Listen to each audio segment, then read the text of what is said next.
89세가 되었다 그러는데 영국 분이기 때문에 아마 한국 나이로는 90세일 것 같습니다. 이 메리 데이비스라고 하는 아내, 그리고 고든 데이비스라는 남편, 두 분은 90세인데요. 68년을 함께 살아왔습니다. 근데 이제 세월이 많이 가다 보니까 몸이 많이 약해지셔서 남편 고든 데이비스가 이제 어쩔 수 없이 요양을 하기 위해서 요양병원으로 갈 수밖에 없는 상황이 됐습니다. 그래서 이 아내가 남편을 떠나보내니 68년 동안 함께 했는데 이제 혼자 남게 된 것입니다. 그러니까 이제 허전하죠. 아주 허전하고 외로움이 찾아왔습니다. 그러는 중에 이제 남편을 봐야 되겠다. 그래서 요양병원을 가고자 했으나 코로나19로 인해서 면회를 할 수가 없는 상황이 된 것입니다. 마음의 그리움은 계속 깊어가고 외로움은 깊어가지만 만날 수가 없는 중에 이 메리 데이비스도 이제 몸이 약해진 거예요. 그래서 본인도 요양병원에 가서 요양을 해야 되는 그런 상황이 된 것입니다. 그래서 이제 각자 헤어져서 그리운 나날들을 보내는 중에 어떻게 하면 만날 수 있나라고 생각하면서 이제 최종적으로 생각한 것이 남편 고든 데이비스가 아내가 요양하고 있는 병원으로 올 수 있는 방법을 강구해서 그러기로 계획을 세웠는데, 근데 이것이 절차가 복잡하고 또 코로나19가 있다 보니까 쉽지가 않은 거예요. 그래서 시간이 많이 흘러서 얼마나 가냐면 8개월이 흘렀습니다. 그러니까 우리가 생각할 때 8개월은 아무것도 아니지만 68년을 함께 살았던 두 90 노인이 헤어져 살면서 서로를 그리워했던 거예요. 68년 동안 같이 살면서 헤어지니 얼마나 허전함이 크겠습니까? 그 8개월은 굉장히 긴 세월입니다. 마침내 지난 달 4월 12일에 두 분이 만났답니다. 만났는데 제가 그 만나는 영상을 봤어요. 짧은 영상을 봤는데요. 젊었을 때는 굉장히 멋있고 아름다웠을 것 같은 두 분입니다. 허리는 굽었고 이 머리는 백발이 되었습니다. 그리고 8개월 만에 서로 만나는 거예요. 남편은 지팡이를 짚고 왔고 아내는 보행 보조기에 의지해서 이렇게 오면서 서로 가까워지는데 서로를 확인했어요. 그러니까 지팡이를 놓고 보행 보조기를 놓고 천천히 서로를 향해서 다가오면서 마침내 손을 잡습니다. 그리고 서로 부둥켜 안아요. 그리고 정말 이 고개를 어긋맞고 서로 이렇게 등을 토닥여요. 근데 보니까 아내가 더 많이 토닥이더라고. 할머니가 할아버지를 더 많이 토닥이더라고요. 막 토닥이면서 귀에다 대고 뭐라고 얘기하는데 뭐라고 얘기했는지에 대해서 이렇게 기록한 걸 보니까 사랑한다고. 그리고 아마 보고 싶었고 사랑한다고. 그래서 그 장면이 짧은 장면인데요. 그게 얼마나 가슴이 뭉클한지 모르겠어요. 우리들이 볼 때 8개월은 아무것도 아닐 수 있지만 그 두 분이 헤어진 8개월은 너무나 길었던 8개월인데 마침내 만났어요. 지팡이도 던지고 보행 보조기도 던지고 가까워지면서 서로를 응시하고 마침내 안아서 너무 반가워서 행복해하는. 그 아내가 얘기합니다. 작년에 남편이 치료를 받아야 한다는 진단을 받을 때 본인은 펑펑 울었다. 그리고 헤어질 때 펑펑 울었다는 거예요. 근데 이제 같이 있게 돼서 너무나 행복하다. 이 90이 된 두 노인의 그러한 이야기입니다. 근데 여러분, 오늘 33장 말씀에 보면 그와 같은 매우 감격스러운 장면이 또 있습니다. 어쩌면 그 이상일 수도 있습니다. 68년을 같이 산 거는 아니었을 테지만 그러나 이들에게 있어서도 너무나 감격적인 장면인데요. 33장 4절 말씀에 보면 에서가 달려와서,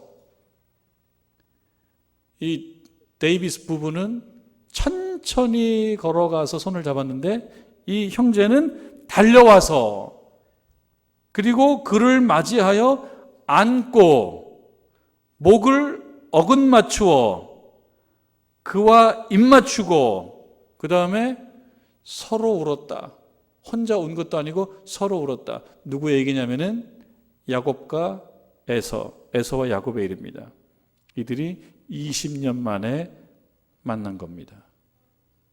20년 만에 만난 것입니다. 지난 20년 우리는 잘 알지 못하지만 야곱의 삶은 조금 알고 있고 에서에 대해서는 알지 못합니다. 이들이 20년 만에 만나서 서로 너무나 반가워서 안고 목을 어긋맞추어 입맞추고 그 다음에 서로 울었다.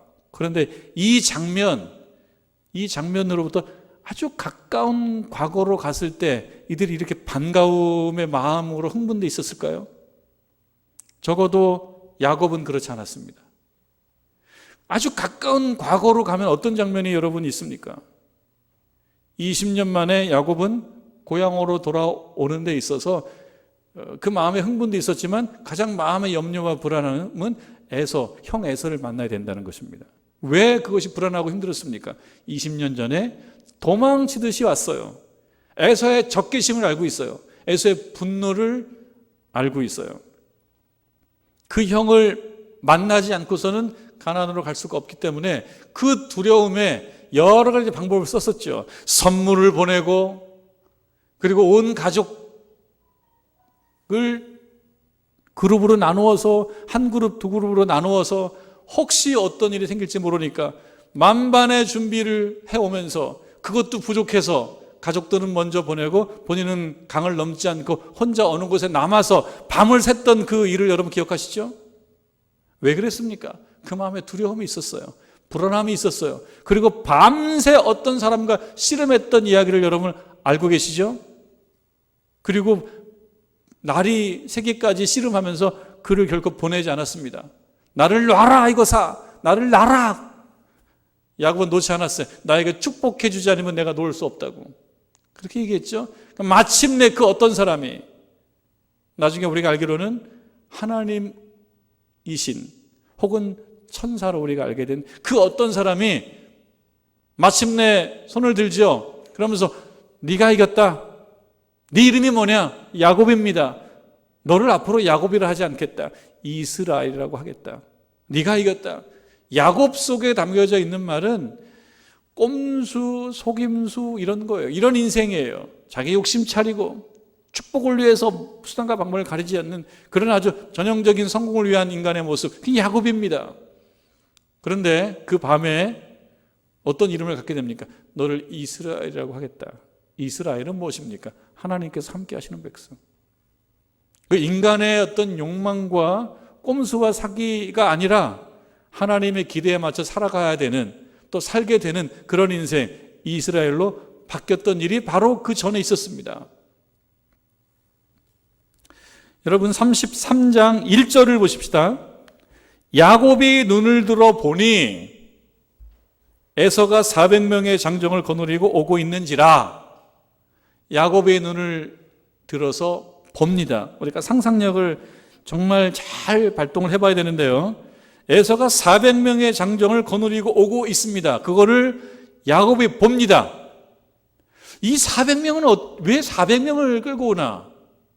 여러분 32장 6절에 보면 사자들이 야곱에게 돌아와 이르되 우리가 주인의 형 에서에게 이른즉 그가 400명을 거느리고 주인을 만나려고 오더이다. 그 심부름꾼이 하는 말입니다. 형 에서가 400명을 거느리고 오고 있습니다. 왜 오고 있는지에 대해서 말하지 않아요. 그냥 400명이 오고 있다고 얘기합니다. 근데 그 분위기로 봐서 야곱이 느낀 그 내용은 뭐냐면 7절입니다. 야곱이 심히 두렵고 답답하여. 형 에서가 400명을 이끌고 온다 그러니까 심히 두렵고 답답한 거예요. 왜 심히 두렵고 답답해요?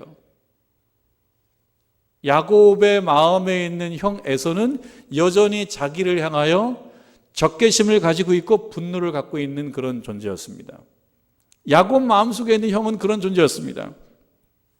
심히 두렵고 답답하여 자기와 함께 한 동행자와 양과 소와 낙타를 두 떼로 나누고 이르되 에서가 와서 한 떼를 치면 남은 한 떼는 피하리라. 어떤 마음을 갖고 있어요? 형 에서가 400명을 데리고 와서 혹시 우리를 칠 수도 있는데 그것을 대비해서 두 떼를 나눠야 되겠다. 한 떼를 치면 한 떼는 도망가게. 그러한 야곱의 마음에 변화가 있다라고 하는 어떤 암시가 없어요. 그 두려움 때문에 밤새 어떤 사람과 씨름했던 그 일을 우리가 알 수 있을 뿐이에요. 그리고 33장 1절로 오는 겁니다. 결전의 날이죠. 결전의 순간이죠. 형이 가까이 오고 있습니다. 400명의 부하를 이끌고. 그 마음엔 어떤 마음이 있겠습니까? 나를 죽일 수도 있고 우리 가족들을 해칠 수도 있다는 마음은 변함이 없어요. 다음 장면을 모르는 관객들이라면 아마도 숨을 죽이며 보고 있을 겁니다. 우리가 드라마를 보거나 영화를 보는데 다음 내용이 어떻게 이어질지 모른다 그러면 이 장면에 숨을 죽이면서 과연 이 형제들 간에 어떤 일이 벌어질까 보고 있을 겁니다. 다만 우리는 야곱과 에서 이야기는 어느 정도 알고 있기 때문에 그 긴장이 좀 덜하겠지만 야곱에게 있어서는 이 긴장은 엄청난 거였습니다.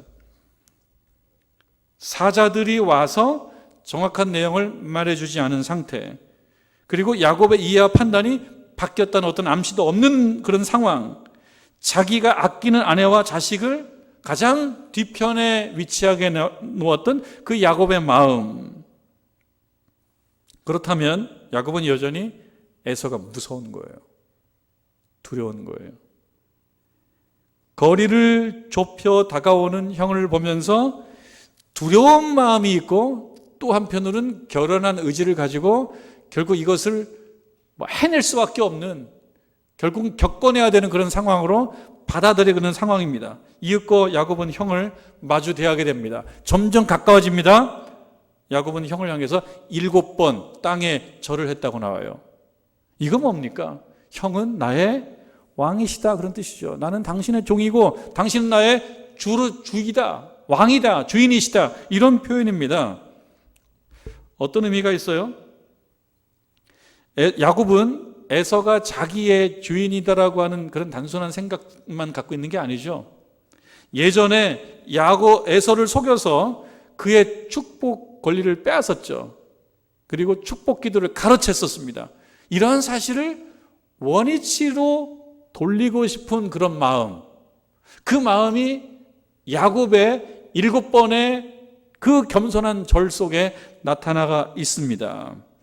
어떤 일이 벌어질 것인가 우리는 궁금해요. 이 다음을 모른다면 궁금할 수밖에 없습니다. 놀라움과 반전이 벌어집니다. 에서가 야곱을 향해서 달려오는데요, 3절에 보니까 자기는 그들 앞에서 나아가 몸을 7번 땅에 굽히며 그의 형 에서에게 가까이 가니, 4절, 에서가 달려와서, 에서가 달려올 때까지만 해도 몰랐을 거예요. 여전히 두려움과 불안함이 있을 거예요. 이 짧은 시간에 별 생각이 다 들었을 거예요. 에서가 달려옵니다. 그리고 앉습니다. 이 데이비스 부부처럼 이렇게 천천히 온 게 아니라 달려와서 아마도 에서가 먼저 안았을 것 같습니다. 왜냐하면 야곱의 마음에는 불안함과 두려움과 이런 것이 있는 상황이잖아요. 이게 지금 해결 안 된 상황 아닙니까? 근데 이거를 주도적으로 이러한 상황을 이끈 것은 아마 에서일 것 같은 생각을 우리가 하게 됩니다. 목을 어금 맞추어 앉습니다. 그리고 입을 맞춥니다. 누가 더 조금 적극적으로 했을까? 아마 에서가 했을 것 같아요. 이러한 적극적인 행동을 지금 야곱은 할 수 있는 마음의 여유가 없어요. 지금 어떤 일이 벌어질지 모르는데요. 이 짧은 시간에 야곱이 알아차리죠. 이거 문제가 아니로구나. 내가 그렇게 문제시했던 이 불안과 두려움, 이건 기우였구나. 현실은 다 해결된 상태구나. 이 짧은 순간에 알아차렸을 겁니다. 그리고 여기 보면 입 맞추고 에서가 달려와서 그를 맞이하여 안고, 이게 주어는 에서예요. 에서가 더 적극적으로 주체적으로 한 겁니다. 에서가 달려와서 맞이하고 안고 그 다음에 목을 맞추고, 주어가 지금 에서예요. 근데 그 다음에 서로 운이라, 이거는 에서만 주체적으로 한 게 아니죠. 이거는 에서도 그랬고 야곱도 그랬어요. 이 순간에, 이 서로 운이라 했던 이 순간에 야곱의 마음은 이제 풀어진 거예요. 마음의 여유가 생긴 거예요. 이 짧은 순간에 정말 만감이 교차했을 거예요. 이 두려워할 필요가 없었구나. 무서워할 이유가 없었구나. 이게 다 풀어진 거예요. 그러니까 그때 어떤 상황이 발생해? 눈물이 나오는 거죠. 이 눈물은 뭡니까? 긴장이 풀어지지 않고 두려움과 무서움이 있는 상황에서는 이런 눈물 나오지 않습니다. 여러분, 눈물도 마음의 여유가 있고 풀어졌을 때 나오는 거예요. 막 무서웠고 막 떨고 있을 때는 눈물을 흘릴 여유도 없어요. 야곱이 눈물을 흘리면서 그랬을 거예요. 옛날 생각난다. 그 어렸을 때 모습 생각난다. 그리고 함께 합니다. 아마도 이 부분을 하나의 대본을 잘 써서 연기자들이 연기를 잘하면 우리도 그걸 보면서 아마 우리들도 손수건 필요할 겁니다. 정말 감동적인 모습일 거예요. 20년 만에 만난 형제 상봉인데 한편은 두려움과 무서움에 떨고 있다가 이 모든 것이 해소되면서 기쁨의 재회를 하고 있는 장면, 굉장히 감동적일 겁니다. 여러분, 이 만남과 야곱의 두려움과 이 사이에 뭐가 있었어요? 한밤에 씨름이 있었죠. 한밤에 씨름이 있었어요. 밤새도록 씨름한 씨름이 있었어요. 그때는 야곱의 두려움은 절정에 있었습니다. 그 상황에서 그는 하나님을 만났죠. 그 밤에 그 하나님을 만나면서 사실은 그곳에서 누구를 만난 거냐면 에서를 만난 거예요. 왜냐하면 본인의 마음에는 에서가 관심사니까요. 하나님을 만나면서 에서를 만난 거예요. 나를 축복해 주지 않으면 보내드릴 수 없습니다. 축복을 받아요. 복을 받아요. 복을 받으면서 그는 그 마음에 에서를 만난 거예요. 물론 두려움은 아직도 갖고 있지만 상존하고 있는 그런 상황입니다. 그리고 지금 이 시점에 에서를 만나서 서로 부둥켜 안고 울면서 이곳에서 야곱은 누구를 만나냐? 하나님을 만나요. 하나님께서 나와 함께 하시는구나. 이게 더 견고해지는 거예요. 여러분, 10절 말씀해 볼까요? 10절 말씀. 야곱이 이르되 그렇지 아니하니이다. 내가 형님의 눈앞에서 은혜를 입어 싸우면 청하건대 내 손에서 이 예물을 받으소서. 선물을 준비했거든요. 선물을 받아주십시오. 내가 형님의 얼굴을 배운 즉 하나님의 얼굴을 본 것 같습니다.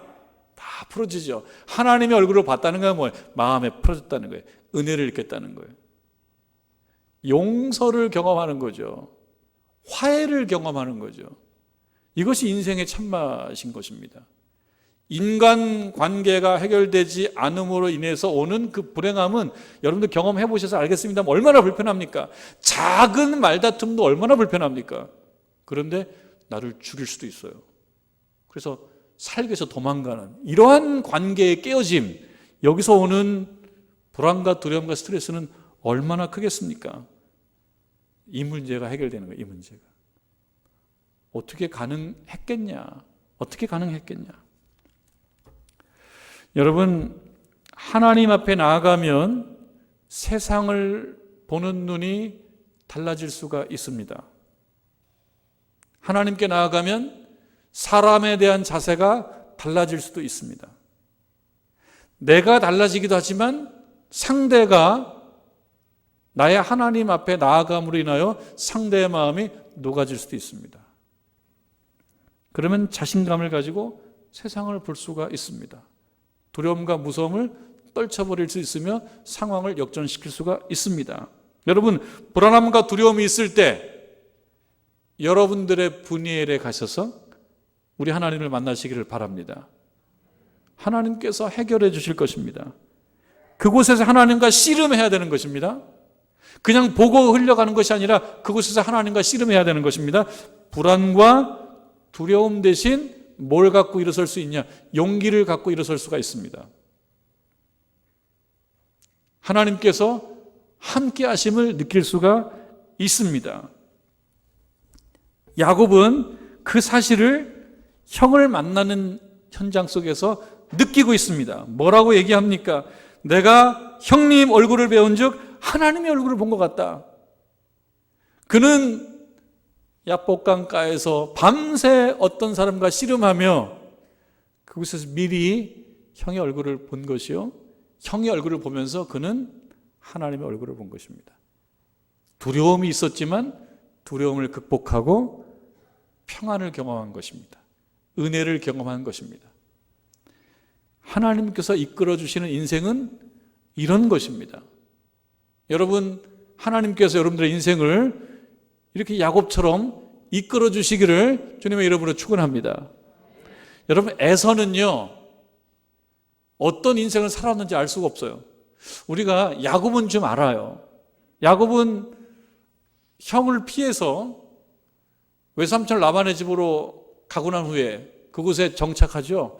그리고 거기에서 라헬을 보고 운명적 어떤 결심을 하게 됩니다. 운명적 만남을 하죠. 이 라헬과 결혼해야 되겠다. 라헬을 위해서라면 7년도 하러 갔다. 그러면서 라헬을 위해서 7년을 보냈잖아요. 근데 레오와 결혼했잖아요. 처음에 마음에 상심을 했습니다. 그리고 다시 라헬을 맞이하면서 7년을 더 일하죠. 14년이죠. 그리고 외삼촌 라반의 집에서 이것저것 이런저런 일들을 돌보고 하면서 또 6년을 보내요. 그리고 20년을 보냈습니다. 그래서 우리가 야곱에 대해서는 좀 압니다. 야곱이 어떻게 살았는지. 근데 여러분, 에서는 어떻게 살았습니까? 에서 이야기 있습니까? 에서는 조연이에요. 어떻게 살았는지에 대해서는 별로 관심이 없어요. 오늘 야곱과 에서가 만난 이 장면을 우리가 보면서 에서가 그 20년을 어떻게 보냈는지를 미루어 짐작할 수 있을 뿐이에요. 에서는 어떻게 살았는지 잘 몰라요. 그리고 여러분, 이 장면이 지나면 야곱의 인생은 아직도 조금 더 우리가 주목을 해야 되지만요, 에서는 어떻게 살았는지도 안 나와요. 다음에 한 장면 살짝 나오고 이제 에서는 없어요. 그러니까 에서는 그냥 조연이에요. 이 장면. 어떻게 보면 우리가 에서에 주목할 여유도 없고 시간도 없고 기회도 별로 없었습니다. 근데 여러분, 에서를 한번 생각해 볼까요? 비호감 이미지가 있었죠. 에서는요. 근데 배가 고프기 때문에 굉장히 성급했어요. 사려 깊지 못했어요. 나중에 그렇게 후회할 것인데도 그게 후회할 행동인지 모르고 팥죽 한 그릇 빵 하고 팥죽에 자기 장자의 고난을 팔아넘겼단 말이에요. 그리고 나중에 그렇게 팔아넘겼으니까 아버지가 야곱을 축복해 주는 것이 뭐 맞는 얘기인데 그걸 또 못 받아들여. 자기가 과거에 어떻게 했는지를 또 몰라요. 그게 어떤 의미를 갖는지도 몰라요. 에서는요. 그러니까 성급하죠. 사려 깊지 못하죠. 거기에다가 어떤 존재입니까? 아버지가 자기보다 먼저 야곱에게 축복 기도했다라고 하는 내용을 알아차리고 난 다음에 그 마음에 걷잡을 수 없는 분노에 사로잡혀서 뭐라고 얘기합니까? 아버지만 돌아가시면 넌 죽었어. 넌 내 손에 죽어. 그게 에서입니다. 넌 죽었어, 나한테. 내가 너 죽일 거야. 언제? 아버지만 돌아가시면. 그런 마음을 가졌던 아주 다혈질적이고 호전적인 마음을 갖고 있는 사람이 에서였죠. 참 비호감 이미지가 있는 에서였습니다. 그리고 20년이 흘러가는데 그 20년을 어떻게 살았는지 우리가 알 수가 없습니다. 근데 오늘 우리가 읽은 말씀, 에서가 달려와서 그를 맞이하고 안고 목을 어긋맞추고 입 맞추고 울어요. 막 울어요. 이걸 보면서 뭘 할 수 있어요? 에서의 마음속에 예전에 있었던 그 분노, 그것이 20년의 세월이 흘러가면서 조금씩 깎이고 어느 날 없어져 버렸어요. 이건 우리가 알 수 있죠. 분명히 확인할 수 있죠. 9절 말씀에 보면요, 야곱이 에서에게 선물을 자꾸 주니까 에서가 이르되 내 동생아 내게 있는 것이 족하다. 어떻게 이렇게 바뀌었죠? 에서가 이렇게 내게 있는 것이 족하다. 이 말씀을 보면요, 에서에게는 꼼수가 없어요. 외삼촌 라반은 꼼수 천지. 그런데 에서는요, 단순해. 꼼수가 없어요. 꼼수가 있다라고는 암시가 없습니다. 그러니까 순수한 얘기들이에요. 뭐라고 얘기합니까? 내게 있는 것이 내게 족하니 내 소유는 내게 들어. 아예 나한테 안 줘도 괜찮다. 이거 인사치레가 아니고요. 성경에 이거를 인사치레, 그냥 하는 얘기라고 생각하게 만드는 암시는 없어요.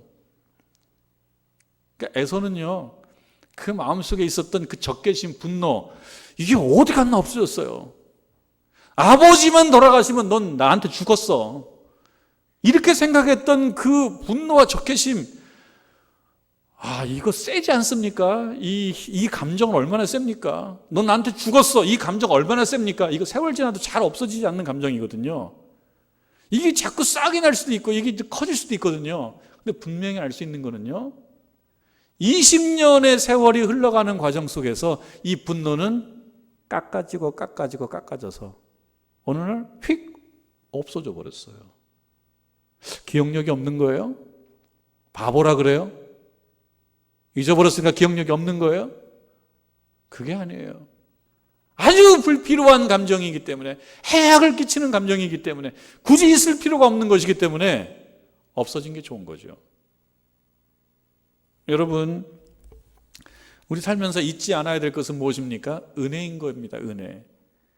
언제 믿음을 유지할 수 있습니까? 하나님께서 여러분들에게 베풀어 주신 은혜를 기억할 때 우리들의 믿음이 견고할 수 있어요.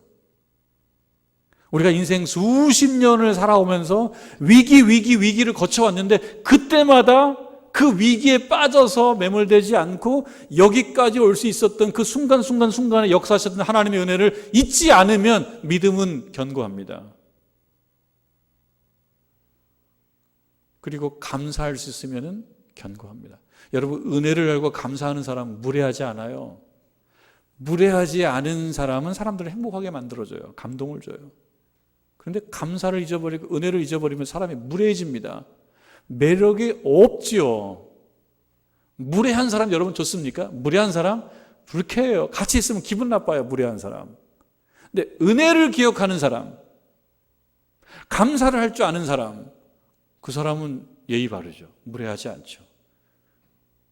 하나님을 향한 마음이라면 그건 믿음이 오래갑니다.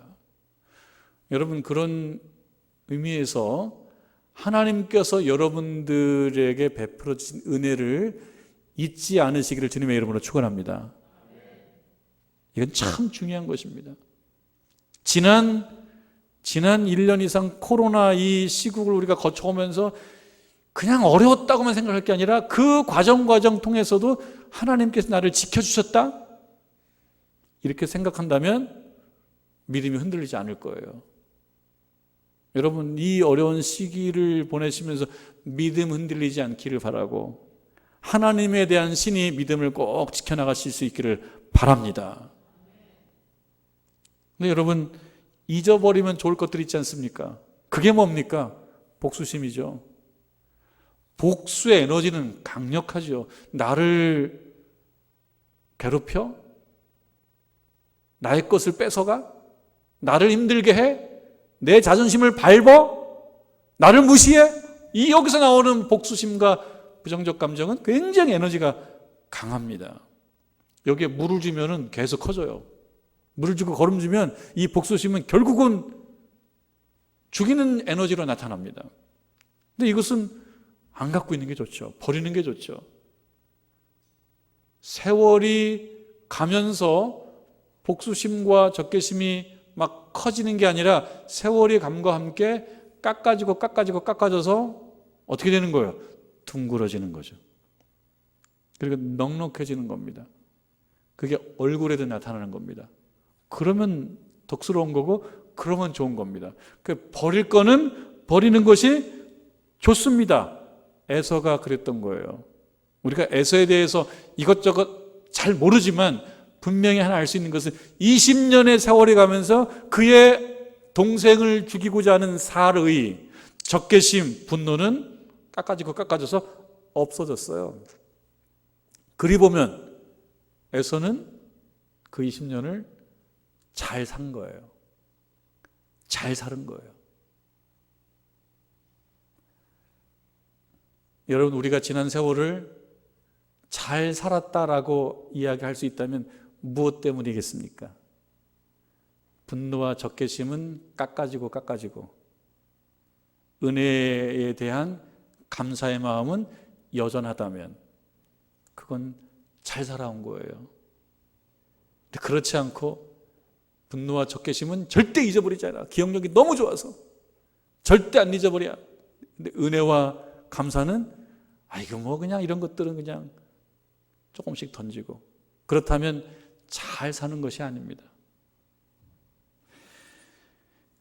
흘러가는 세월이 손가락 사이로 빠져나가는 한 줌의 모래처럼 느껴진다면, 세월이 빠져나가요. 이 손에 모래처럼 빠져나가요. 이 아까운 것이 빠져나가요. 너무 아까워요. 허전해요. 매 순간 우리를 노쇠하게 만드는 것으로만 느껴진다면, 세월은 그렇죠. 세월이 가면 노쇠해집니다. 약해집니다. 아픕니다. 근데 세월이 가는 것이 그렇게만 느껴진다면 그 인생은 불행할 수밖에 없다. 그런데 그 반대로 흘러가는 세월이 흘러가는 것은 어쩔 수 없어요. 흘러가는 세월이 우리를 성숙시키고 완성시키는 거라고 느낀다면 그 인생은 참 행복한 것이리라. 이거는 작가 생텍쥐베리의 이야기입니다. 제가 그걸 인용했습니다. 여러분, 우리가 어디 산 깊은 곳에 가든지 저기 뚝 떨어져 있는 어디 외딴 곳에 가서 오랫동안 혼자 있으면서 말씀 읽고 기도하면서 깊은 믿음의 경지에 들어가는 것, 그것도 영성입니다. 때때로 좀 필요합니다. 산속에 안 가도 돼요. 여러분, 우리 예배당 주중에는 산속이에요. 여기 오면 산속이에요. 주중에는. 여기 혼자 오셔서 하나님과 교제하면서 깊은 경지에 들어가는 것도 아름다운 기독교 영성입니다. 우리 인생에 때때로 필요한 거예요. 여러분, 아무도 없는 곳에 가서 조용한 곳에서 우리 하나님과 교제하고 말씀에 깊이 빠지는 것도 깊은 기독교 영성입니다. 그러나 다른 한편으로 보면 우리가 삶에서 경험하는 아주 작은 다툼과 섭섭함과 마음 상하는 문제들, 이런 것들이 있습니다. 사실 우리는 야곱과 에서처럼 20년간 죽이겠다 이런 감정을 갖고 있는 건 아니잖아요. 우리 일상은요 보다 사소합니다. 사소한 작은 서운함, 섭섭함 또는 미움 이런 것들이 있어요. 그런데 야곱처럼 혹은 에서 20년처럼 살면서 이런 것들이 깎아져서 없어지고 어느 날 봤는데 다 없어지고 사랑만 남아요. 반가움만 남아요. 이러한 모습은 혼자서 깊이 외딴 곳에 가서 조용하게 깊어지는 영성과는 다르지만 이 또한 우리 삶에 있어서 매우 현실적인 생활 영성이 틀림없습니다. 여러분, 기억할 건 기억하고 잊을 건 잊고 또 어려움이 있을 때 하나님 앞에 나와서 매달리고 씨름하며 우리들의 남은 인생은 작은 아름다운 재회, 이런 재회가 늘 경험되는 복된 존재들이 다 되시기를 주님의 이름으로 축원합니다.